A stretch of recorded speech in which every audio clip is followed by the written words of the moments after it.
правят, преработват се, почистват се пак за аптеки и за износ.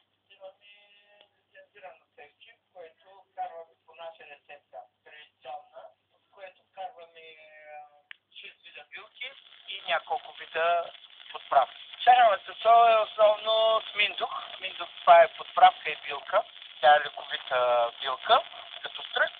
Мастерка, тя е известна в България, като мастерка ароматна и мурастяща, която се ползва и за чай, както и за билки, за някакви болести.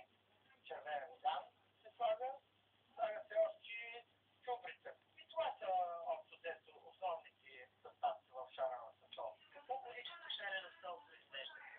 И на месец произвеждаме с около 10 тона шарена сол. Каква е цената? Колко печелите? Понеже ние всичко произвеждаме ние, с изключение на хималайска сол, че е по-извредно и по-добро, нали. Сравнено с фирмите, които произвеждат е 3,54.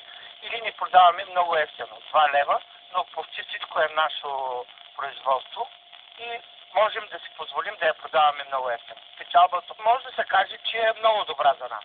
И като имате предвид, че в зимните месеци, когато, примерно както сега има сняг или дъжд или лошо, не може да се излезе на полето да събират корени или плодове, така че ние създаваме работа, повече е печалбата от това и радостта, че ние създаваме на тези хора и в тези месеци на работа. Имате ли много клиенти за тази